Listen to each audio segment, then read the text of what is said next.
আসসালামু আলাইকুম। আশা করি আপনারা ভালোই আছেন।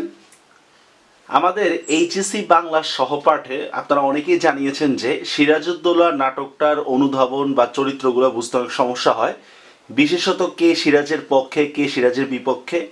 আসলে অনেক বড় নাটক, যার ফলে এই বুঝতে সমস্যা হওয়াটা খুব স্বাভাবিকই। তাই আমরা আজকে সিরাজউদ্দৌলা নাটকের চরিত্রগুলো বিশ্লেষণ করব। তো শুরু করি আমরা আমাদের আলোচনা। প্রথমে দেখি, আমরা এখানে শিরোনামে দিয়েছি নাটকের গুরুত্বপূর্ণ চরিত্রগুলো বিশ্লেষণ। তো প্রথমেই দেখুন, আমরা সিরাজের পক্ষ চরিত্র মানে সিরাজের পক্ষে যারা ছিল তাদেরকে আলোচনা করছি। আলীবর্দী খান, ইনি বাংলা, বিহার, উড়িষ্যার নবাব ছিলেন। প্রকৃত নাম ছিল মির্জা মোহাম্মদ আলী, আর ইনি ছিলেন সিরাজউদ্দৌলার নানা। ওনার কাছ থেকে কিন্তু সিরাজ ক্ষমতাটা পান। এরপর দেখুন আমিনা বেগম, নবাব আলীবর্দী খাঁর কনিষ্ঠ কন্যা।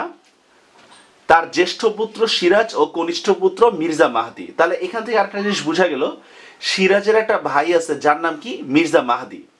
আর এই নাটকের মমতাময়ী চরিত্র হচ্ছে এই আমিনা বেগম, এই জন্য দেখুন আমি মার্ক করে দিয়েছি। রাইসুল জুহালা, উনি দেখুন রাজা রাম সিংহের ছোট ভাই নারায়ণ সিং, যিনি সিরাজের প্রধান গুপ্তচর। আপনারা কিন্তু উপন্যাসের গল্প নাটকের মধ্যে কিন্তু এই চরিত্রটা বারবার পাবেন। ক্লাইভের নির্দেশে তাকে গুলি করা হয়। এখন দেখুন তার কিছু ডায়লগ আছে, এই জন্য আমরা অন্য কালিতে সেগুলো লিখেছি। দেখুন, অমিত চাঁদের চিঠি ক্লাইভের কাছে দিতে গেলে ক্লাইভ তাকে গুপ্তচর কিনা জানতে চায়। সে ভুলে শুনে গুপ্তচর এবং প্রতিবাদে ক্লাইভকে বলে ইউ শাট আপ, যার ফলে সাথে সাথে ক্লাইভ তার গর্দান নিতে চায়। আর এই রাইসুল জুহালার কয়েকটা বিখ্যাত উক্তি এই নাটকের মধ্যে দেখুন, সন্দেহ করাটা বুদ্ধিমানের কাজ, কিন্তু বেশি সন্দেহ করা গুলিয়ে যেতে পারে। এটা মীর জাফরকে উক্তিটা করেছিল সে। এ দেশে থেকে এ দেশকে ভালোবেসেছি, গুপ্তচরের কাজ করেছি দেশের স্বাধীনতার খাতিরে, সে কি বেইমানির চেয়ে খারাপ? এটাও কিন্তু খুব সুন্দর একটা উক্তি। তবু ভয় নেই, সিরাজউদ্দৌলা বেঁচে আছে। যুদ্ধ পরবর্তী এই উক্তিগুলো সে করেছে। এগুলো কিন্তু আমাদের অনুধাবনমূলক কোশ্চেনের জন্য খুবই গুরুত্বপূর্ণ। এরপর দেখি আমরা সিরাজউদ্দৌলা নাটকের প্রধান চরিত্র। পিতার নাম জয়নুদ্দিন ও মাতা আমিনা বেগমের জ্যেষ্ঠ পুত্র। 1733 সালে জন্ম ও 1756 সালে সিংহাসনে বসেন। মাত্র 23 বছর বয়সে সিংহাসনে বসেন। 1756 সালে কলকাতা আক্রমণ করে ফোর্ট উইলিয়াম দুর্গ দখল করেন। এই দেখুন 1756 সালে আমরা নাটকের শুরুটাই পাবো কিন্তু এই কলকাতা আক্রমণ দিয়ে। কলকাতার নাম পরিবর্তন করে রেখেন আলীনগর, তার নানার নাম অনুসারে আলীনগর রাখা হয়। শওকত জংয়ের বিশাল হারেম তাকে পালন করতে হয়। তাহলে এখান থেকে দেখুন বিশাল হারেমটা কার ছিল? এই শওকত জংয়ের। সিরাজকে বন্দি করে মুর্শিদাবাদ আনা হয়। এটা অনেক সময় পরীক্ষা আসে যে ইংরেজরা সিরাজকে বন্দি করে কোথায় নিয়ে আসে, সেটা হচ্ছে মুর্শিদাবাদ। আনা হলে মোহাম্মদী বেগ তার দেখুন মোহাম্মদী বেগ তাকে 10,000 টাকা চুক্তির বিনিময়ে জাফরগঞ্জের কয়খানায় হত্যা করে। তাহলে সিরাজের হত্যাকারীও আমরা পেয়ে গেলাম, সেটা হচ্ছে মোহাম্মদী বেগ। আর সে কত টাকার বিনিময়? 10,000 টাকার চুক্তির বিনিময়ে জাফরগঞ্জের কয়খানায় তাকে হত্যা করে। আর সিরাজের উপাধি দেখুন, নবাব মনসুরুল মুলুক সিরাজউদ্দৌলা শাহ কুলি খা মির্জা মুহাম্মদ হায়ত জং বাহাদুর। এটা হচ্ছে তার উপাধি। অনেক সময় জ্ঞানমূলক প্রশ্নে এরকম আসে। এরপর দেখুন সিরাজের কিছু বিখ্যাত উক্তি। ঘরের লোক অবিশ্বাসী হলে বাইরের লোকের পক্ষে করা সবই সম্ভব। তারপর দেখুন, তোমার খুব কাছাকাছি বহুদিন আসতে পারিনি, তো আমাদের মাঝখানে একটা রাজত্বর দেয়াল, মাঝে মাঝে ভেবেছি যদি এই বাধা দূর হয়ে যেত। এটা তার স্ত্রী লুৎফুন্নেসাকে কিন্তু চিন্তা করে কিন্তু এই উক্তি লক্ষ্য করে কিন্তু এই উক্তিটা করেছিল। আজ আমার ভরসা আমার সেনাবাহিনীর শক্তিতে নয় মোহনলাল, আমার একমাত্র ভরসা আগামীকাল যুদ্ধক্ষেত্রে বাংলার স্বাধীনতা মুছে যাওয়ার সূচনা দেখে মীর জাফর, রায়দুল্লভ, জগৎ শেঠ এদের মনে দেশপ্রীতিবোধ যদি জেগে ওঠে সেই সম্ভাবনাটুকু। এটা কিন্তু সিরাজ খুব হতাশ হয়ে উক্তিটা করেছিল, মোহনলালের কাছে দুঃখটা প্রকাশ করে বলেছিল। ওই একটি পথ সিপাহসালার দেশের কল্যাণ, শুধু এই একটি পথে আবার আমরা উভয়ের কাছাকাছি আসতে পারি। এটা মীর জাফরের প্রতি সিরাজ এই উক্তিটা করেছিল। প্রাণের ভয়ে আমি পালাইনি, এটাও সিরাজের উক্তি। প্রথমবার যখন যুদ্ধে পরাজিত হয় তখন সে যখন কলকাতায় পালিয়ে যায় তখন এই উক্তিটা সে করেছিল। তাহলে এ হচ্ছে সিরাজউদ্দৌলা মানে সিরাজের চরিত্রটা। এরপর দেখি লুৎফুন্নেসা নবাবের স্ত্রী, মির্জা হরিজ খানের কন্যা। এখন এই হরিজ খান করেছিল কি, যুদ্ধের পর সেনাবাহিনী গঠনের নাম করে সিরাজের থেকে টাকা নিয়ে পালিয়ে যায়। এটা আমি হাইলাইট করে দিয়েছি যে সিরাজের থেকে টাকা নিয়ে পালিয়ে যায়। মিরন তাকে বিয়ে করতে চাইলে জবাবে সে বলেন, মিরন কাকে বিয়ে করতে চেয়েছিল? এই লুৎফুন্নেসাকে। মিরন হচ্ছে মীর জাফরের ছেলে। সে তখন বলেছিল, আমি চিরকাল হাতির পিঠে চড়ে বেরিয়েছি, সেই আমি কি করে গাধার পিঠে চড়ে বেড়াবো। এই গাধা দ্বারা উদ্দেশ্য কিন্তু মিরন।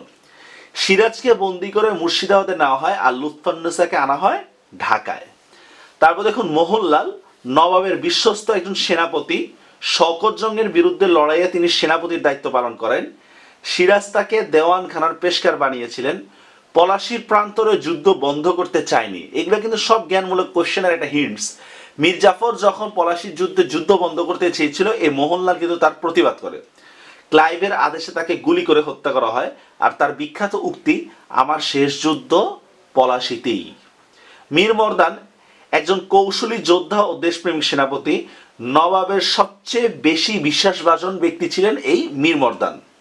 তাকে শ্রেষ্ঠ বাঙালি সৈনিক বলা হয়েছে এই নাটকের মধ্যে। পলাশির প্রান্তরে গুলিবিদ্ধ হয়ে মারা যান। তার বিখ্যাত উক্তি, ইংরেজদের ঘায়েল করতে হলে মোহনলাল, সাফরে আর আমার বাহিনী যথেষ্ট।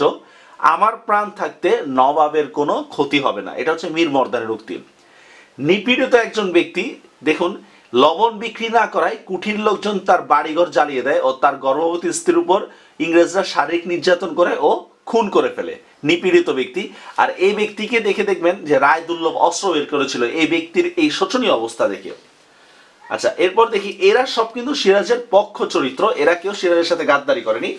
এখন আমরা দেখব সিরাজের বিপক্ষ চরিত্র, যারা সিরাজের সাথে গাদ্দারি বা বেইমানি করেছিল।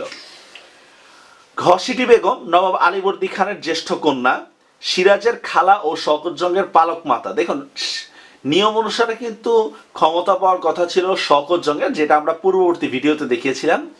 তারপর দেখুন এই ঘসিটি বেগম সিরাজকে ক্ষমতাচ্যুত করতে সবচেয়ে বেশি অগ্রণী ভূমিকা পালন করে, তবে তিনি সিরাজের নজরবন্দী ছিলেন। ওয়ালি খান 1756 সালে ক্লেটনকে যুদ্ধ বন্ধ করার অনুরোধ করে। ইংরেজদের হয়ে যুদ্ধ করেছে কোম্পানির টাকার জন্য। এটাকে ওয়ালি খান, একদম প্রথম অঙ্কে প্রথম দৃশ্যের মধ্যে আপনারা এটা পাবেন।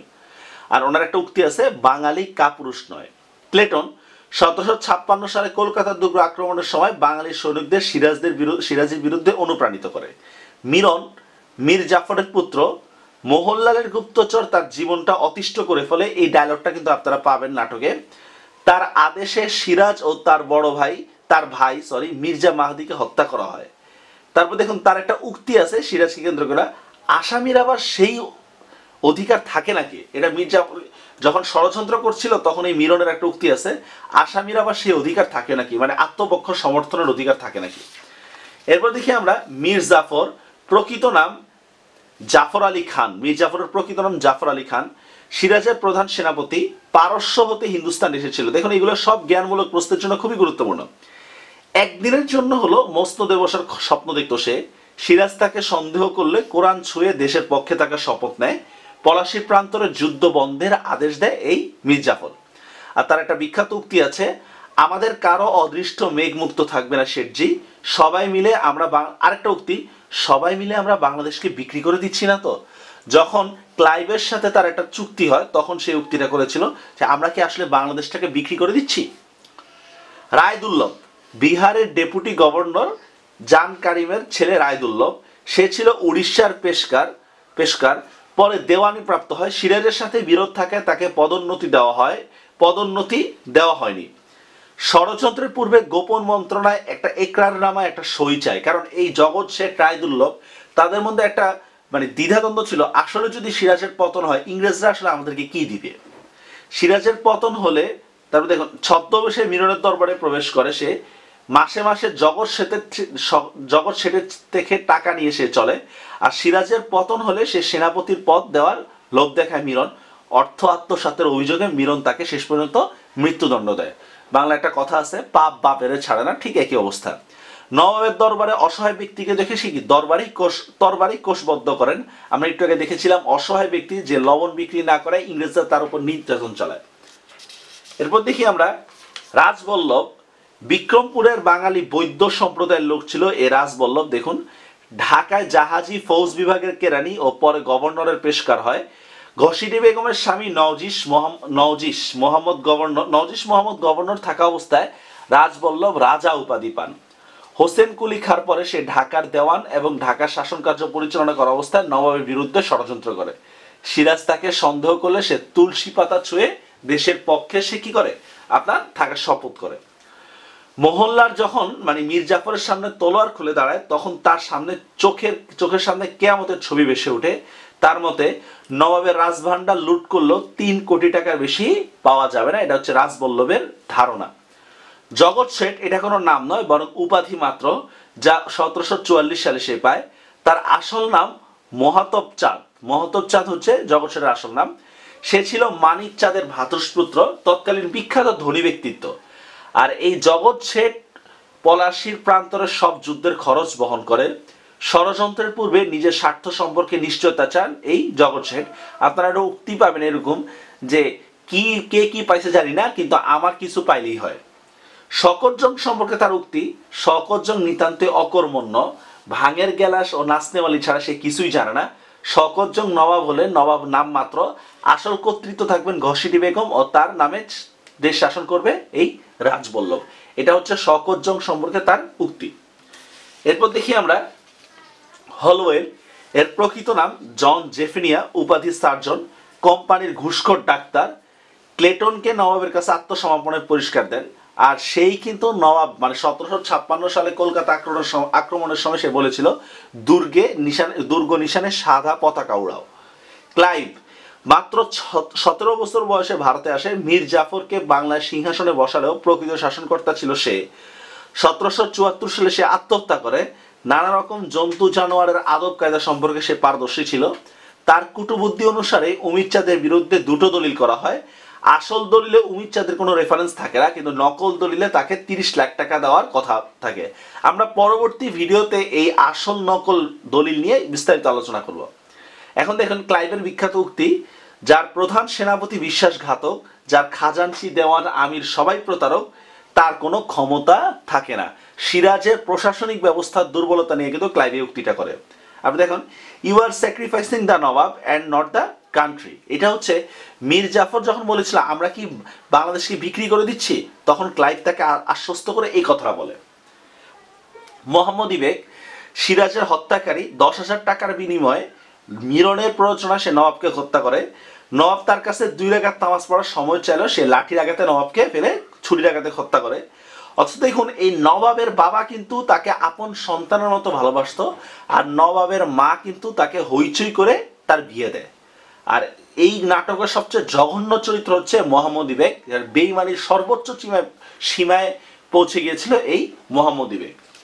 এরপর দেখুন ওয়াটস কি করেছে, ইস্ট ইন্ডিয়া কোম্পানির পক্ষ থেকে কাশিম বাজার কুঠির পরিচালক ছিল। আলীনগর সন্ধি অনুসারে সে ছিল নবাবের দরবারে ইংরেজ প্রতিনিধি, কিন্তু সে এই ইংরেজ প্রতিনিধি থাকা সত্ত্বেও এখানে গুপ্তচরের কাজ শুরু করে। পলাশীর যুদ্ধের পর কোম্পানি তাকে বরখাস্ত করে। ক্লাইভ ও ওয়াটস নবাবের ইচ্ছার বিরুদ্ধে নন্দকুমারকে ঘুষ খাওয়ায় চন্দননগর ধ্বংস করে। এই দেখুন, তাহলে যদি বলা হয় চন্দননগরকে ঘুষ খাওয়া ধ্বংস করে খেয়ে, তখন হবে কি ওয়াটস। দেখুন তার একটা উক্তি, আমরা এই দেশে বাণিজ্য করতে এসেছি, রাজনীতি আমরা করব কেন। উমির চাঁদ এই নাটকের দ্বৈত আচরণকারী খল চরিত্র। এই উমির চাঁদ কলকাতা অভিযানের পর সিরাজ তাকে মুক্তি দেয়, নিজেকে ইংরেজদের খাদেম ও দৌলতের পূজারী বলে পরিচয় দেয়। এই উমির চাঁদ নিজে থেকে সে ইংরেজদের সহায়তা করার প্রস্তাব দেয়। সে মানিক চাঁদকে হাত করে দেখুন কত টাকা, 12,000 5,000 মোট 17,000 টাকা দাবি করে। 12,000 টাকা মানিক চাঁদের আর 5,000 টাকা হচ্ছে তার নিজের। জন্মগতভাবে সে ছিল লাহোরের অধিবাসী ও শিখ সম্প্রদায়ের লোক। সে উভয় পক্ষ থেকে তথ্য আদান প্রদান করত। যুদ্ধ বন্ধের জন্য ইংরেজদের হাতে বন্দী থাকা উমির চাঁদ রাজা মানিক চাঁদের কাছে চিঠি পাঠায়। ইংরেজদের থেকে আরো 30 লাখ টাকা চায় উমির চাঁদ, যার পরবর্তীতে কিন্তু এই ক্লাইভ এই দুটো চুক্তি করে। এই 30 লাখ টাকা যখন সে চায়, যার ফলে ক্লাইভ দুটো চুক্তি করে। রায় দুর্লভ তাকে বলেছে জাহেল মূর্খ, ড্রেক বলেছে এই যুগের বিশ্বাসঘাতক, আর মীর জাফর বলেছে কালকে উঠে। দেখুন উমির চাঁদের উক্তি কিছু, ব্রিটিশ সিংহ ভয়ে লেজ গুটিয়ে নিল। আর উমির চাঁদের সম্পর্কে ড্রেকের উক্তি, a perfect scoundrel is this উমির চাঁদ।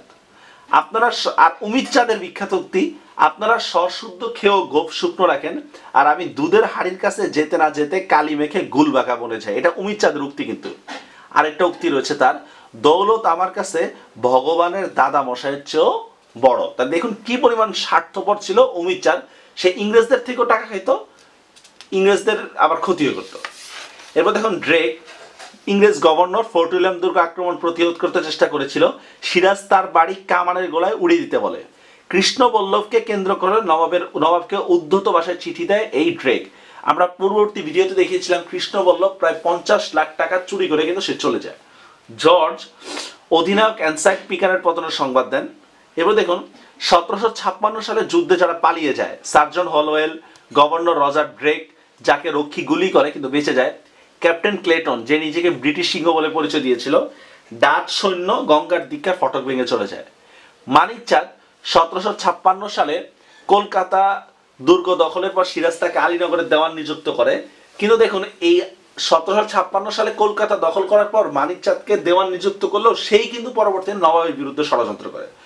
ষড়যন্ত্রের কারণে সিরাজ তাকে কারাগারে পাঠায় ও 10 লাখ টাকার বিনিময়ে মুক্তি দেন। রাজবল্লভের মত অনুসারে তার মূল্য 50 কোটি টাকার কম না।